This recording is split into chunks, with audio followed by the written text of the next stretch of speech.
Salvete, Discipuli, quid agitis? Quid agitis? Bene spero. Nomen mihi est Magister Albus. Quid nomen? Minime. In lingua Latina non loquor, in lingua Anglicana loquor, in lingua Brasilis loquor, in lingua Nederlandis loquor, sed non in lingua Latina. And you don't have to either.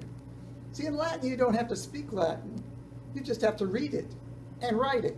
And that's what you're going to be learning this year, how to read and write in Latin. I'm going to show you a few things to show you where you can find some Latin. Give me a minute, and I'll get it set up. Let me show you what I mean. You see, the Latin language is not dead. A dead language, a lingua morta, they're not used by anyone anymore. They don't change. They don't grow any new vocabulary. And they have no purpose in modern society.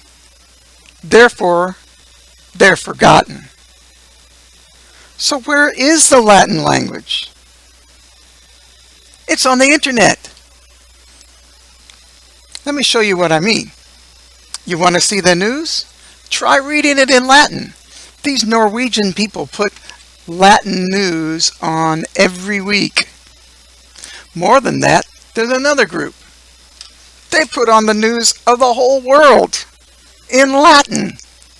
And if you want to see Wikipedia in Latin, it's there.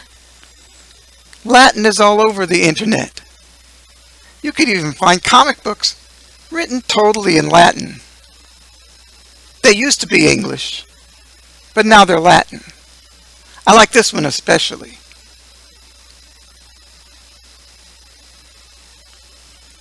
Oh, I can't find it. There it is.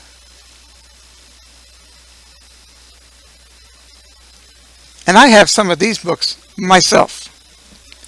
But do people actually use Latin? Let me show you.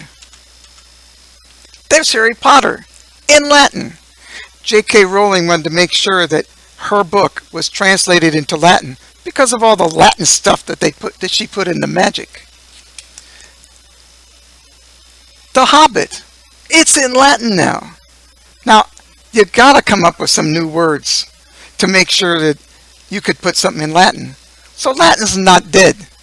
Latin's very much alive if you know where to look for it. Here in Virginia, every year, people meet at this place just to speak Latin with each other. And if you really want to find Latin, it's right here, in the Latin library. All the Latin you could ever find is sitting right there for anybody who wants to see it. Here's another place to find some Latin. It's called nodictionaries.com.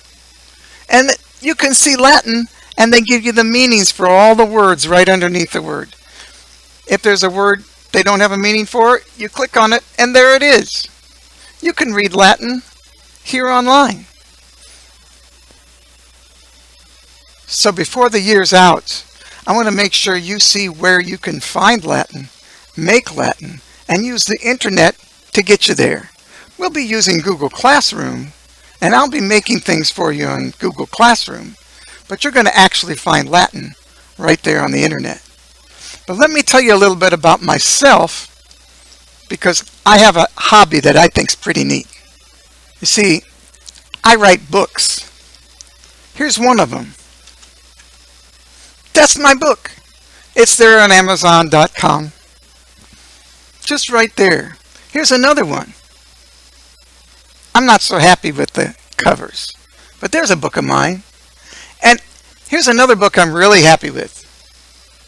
That's the Aeneid, one of the more important books ever written in Latin. I've translated it and put it on Amazon, where you can read it if you want to. This is in English. It's not in Latin. I wish I could be there today to talk to you in person, but I will be there tomorrow. So be ready.